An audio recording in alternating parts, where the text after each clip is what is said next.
బాధ్యతాయుతంగా ఉంటుంది. లేదా దాన్ని నేను ఇందాక చెప్పినట్టు మడ్ స్లింగింగ్ గేమ్, బురద చల్లే కార్యక్రమం రూట్లో ఆ ముక్క చెప్పి అయినా మేము ఇట్లా నిర్ణయం తీసుకున్నాం అని కవర్ చేసుకునేటటువంటి కథ అయినా చెయ్యొచ్చు. కానీ సార్ ఇదంతా ఎప్పుడు ఎక్కడ ఎలా స్టార్ట్ అయిందంటే, ఎప్పుడైతే నాగబాబు గారికి మంత్రి పదవి అన్నారో ఆ తర్వాత కొద్ది రోజులకి ఇదంతా స్టార్ట్ అయింది. చివరికి ఇది ఎక్కడికి వెళ్ళిపోయింది. అంటే జనసేనలో ఇంకొక మంత్రి పదవి ఇవ్వడం అనేది తెలుగుదేశం పార్టీ శ్రేణులు యాక్సెప్ట్ చేయలేకపోతున్నారా? ఇక్కడ మేము చాలా మంది సీనియర్లు ఉన్నారు, వాళ్ళు కొంతమంది నామినేటెడ్ పదవులు ఆశించారు, అవి రాలేదు. ఎమ్మెల్సీలు ఆశించారు, ఓకే అవి త్వరలో వస్తాయేమో. కానీ ఈ లోపల ఈ ప్రకటన చేయడం అనేది ఇప్పుడు దాన్ని జాప్యం చేయడానికి కూడా ఒక మైండ్ గేమ్ ఏమైనా నడుస్తోందా? చివరికి ఆయన పదవి వస్తుందా రాదా అనేది ఏమైనా డౌట్ ఉంటుందా? ఏం లేదు, ఆరంభం ఇది కాదు, మీరు అనుకుంటున్నటువంటిది కాదు.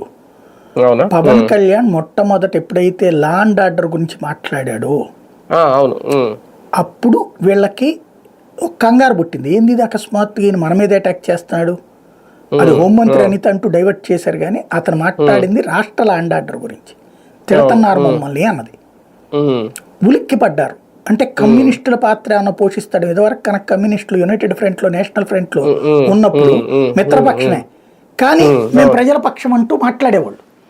అలాగే కమ్యూనిస్టులు తెలుగుదేశంతో కలిసి పోటీ చేసి, అలాగే కాంగ్రెస్ తో కలిసి పోటీ చేసి గెలిచారు. కానీ కూటమిలో ప్రభుత్వంలో వీళ్ళనేం చేర్చుకోవాలి, మిత్రపక్షమే కదా. అయినా రెండో రోజు నుంచి ప్రజల పక్షానంటూ మాట్లాడుతూ ఉంటారు.